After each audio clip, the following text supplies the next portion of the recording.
श्री गणेशाय नमः। श्रावणातील सोमवारप्रमाणेच मंगळवारचेही विशेष महत्त्व आहे। मंगळागौरी व्रत श्रावण महिन्यातील प्रत्येक मंगळवारी पाळले जाते। स्त्रिया आपल्या पतीच्या दीर्घायुष्यासाठी हे व्रत करतात। असे मानले जाते की हे व्रत पाळल्याने माता पार्वती प्रसन्न होते आणि नेहमी भाग्यवान राहण्याचा आशीर्वाद देते। श्रावण महिन्यातील प्रत्येक मंगळवारी नवविवाहित महिलेने लग्नानंतर पहिली 5 वर्ष करावयाचे व्रत म्हणजे मंगळागौर होय। श्रावण महिना नवविवाहितांसाठी खास असतो। तसं वर्षभर नवीन लग्न झालेल्या मुलींचं कौतुक केलं जातं, पण श्रावण महिन्यात नवविवाहित मुली आपल्या माहेरी जाऊन मंगळागौरीचं व्रत करतात। पती पत्नीमधील अत्यंतिक प्रेम आणि निष्ठा वाढावी यासाठी शिवपार्वतीचा आशीर्वाद आणि त्यांची कृपादृष्टी मिळवण्यासाठी ही पूजा केली जाते। मंगळागौरी ही पारंपरिक सौभाग्यदायी देवता मानली जाते। गौरी म्हणजे पार्वती, तिचं पूजन केलं जातं। मंगळागौरीची पूजा विधी: अन्नपूर्णा देवीची मूर्ती चौरंगावर स्थापन करावी। सर्वप्रथम गणपती पूजन, कलश, घंटा, दीप पूजन करून मंगळागौरी किंवा अन्नपूर्णेच्या मूर्तीचं शिव मंगळागौरीचं आवाहन करावे। त्यानंतर षोडशोपचाराने पूजा करावी। काही ठिकाणी देवीला कणकेचे अलंकार वाहण्याची पद्धत आहे। नंतर देवीची पूजा करून देवीला विविध पत्री, फुले वाहावीत। नंतर तांदूळ, पांढरे तीळ, जिरे, मुगाची डाळ इत्यादी धान्य मुठीने अर्पण करावीत। धूप, दीप, नैवेद्य अर्पण करावा। षोडशोपचार पूजा झाल्यावर सर्व प्रकारच्या संपत्ती प्राप्ती, दीर्घ आयुष्य, अखंड सौभाग्य प्राप्ती व सर्व मनोकामना पूर्ण होण्याकरता देवीला 3 अर्घ द्यावीत। त्यानंतर मंगळागौरीची कहाणी वाचावी किंवा ऐकावी। देवीला विविध पक्वान्नांनी युक्त महानैवेद्य अर्पण करून कणकेच्या 16 दिव्यांनी व काडवातीने आरती करावी। सायंकाळी पुन्हा देवीची आरती करून देवीसमोर पारंपरिक खेळ खेळून जागरण करावे। लग्नानंतर सलग 5 वर्ष मंगळागौरीचे व्रत करण्याची प्रथा आहे। मंगळागौरी पूजनाचे महत्त्व: नवविवाहितांच्या वैवाहिक जीवनात प्रेम निर्माण व्हावे, अखंड सौभाग्य आणि सुख समृद्धी लाभावी म्हणून मंगळागौरीचे व्रत करण्याची प्रथा आहे। लग्नानंतर आईने मुलीला दिलेले सौभाग्य व्रत म्हणून मंगळागौरीला ओळखले जाते। मंगळागौरी व्रताचे पालन केल्याने पतीचे आयुष्य दीर्घ होते। अविवाहित महिला देखील चांगला नवरा मिळावा म्हणून हे व्रत करतात। हे व्रत वैवाहिक जीवन सुखी होण्यासाठी आणि कुटुंबात सुखशांती नांदावी यासाठीही पाळले जाते। पती पत्नीमध्ये प्रेम वाढते। ज्यांना संतती नाही त्यांनी मंगळागौरीचे व्रत केल्यास त्यांना संततीचे सुख प्राप्त होते असे म्हटले जाते। आता आपण मंगळागौरीची पौराणिक कथा श्रवण पठन करूया। कहाणी मंगळागौरीची। आटपाट नगर होतं। तिथे एक वाणी होता। त्याला काही मुलगा नव्हता। त्याच्या घरी एक गोसावी येई, अलख म्हणून पुकार करी। वाणीची बायको भिक्षा आणी, निपुत्रिकाच्या हातची भिक्षा घेत नाही म्हणून हा चालता होई। ही गोष्ट तिनं नवऱ्याला सांगितली। त्यानं तिला युक्ती सांगितली, दाराच्या आत लपून बैस, अलख म्हणतात सुवर्णाची भिक्षा घाल।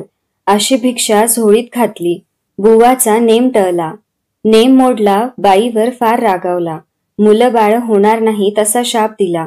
तिनं त्याचे पाय धरले। बुवांनी उशाप दिला। बुवा म्हणाले, आपल्या नवऱ्याला सांग, निळ्या घोड्यावर बस, निळी वस्त्रे नेस, रानात जा, जिथे घोडा अडेल तिथे खण, देवीचं देऊळ लागेल, तिची प्रार्थना कर, तुला पुत्र देईन असं सांगून बुवा चालता झाला। तिनं आपल्या पतीला सांगितलं। वाणी रानात गेला, घोडा अडला, तिथं खणलं, देवीचं देऊळ लागलं। सुवर्णाचं देऊळ आहे, हिरे जडिताचे खांब आहे, मानकाचे कळस आहे, आत देवीची मूर्ती आहे। मनोभावे पूजा केली, त्याला देवी प्रसन्न झाली। वर माग म्हणाली, घरदार आहे, गुरढोर आहेत, धनद्रव्य आहे, पण पोटी पुत्र नाही म्हणून दुःखी आहे। देवी म्हणाली, तुला संततीचं सुख नाही, मी प्रसन्न झाले आहे, तुला वर देते। अल्पायुषी पुत्र घेतलास तर गुणी मिळेल, दीर्घ आयुष्य घेतलास तर जन्मांध होईल, कन्या घेतलीस तर बाल विधवा होईल। इच्छा असेल ते मागून घे. त्यानं अल्पायुषी पुत्र मागितला. देवीनं सांगितलं, माझ्या मागच्या बाजूला जा, तिथे एक गणपती आहे. त्याच्या मागं एक आंब्याचं झाड आहे. गणपतीच्या दोतावर पाय दे, एक फळ घे, घरी जाऊन बायकोला खाऊ घाल, म्हणजे तुझा कार्यभाग होईल.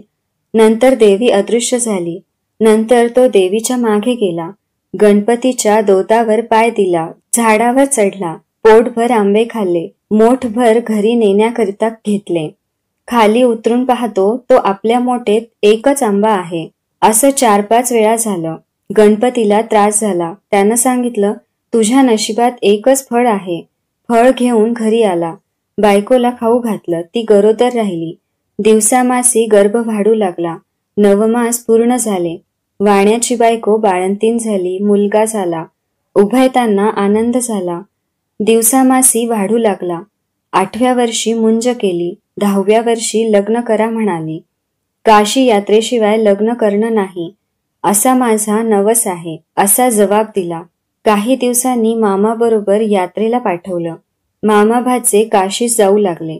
जाता जाता काय झालं, वाटेत एक नगर लागलं. तिथं काही मुली खेळत होत्या. त्यात एकमेकींचं भांडण लागलं.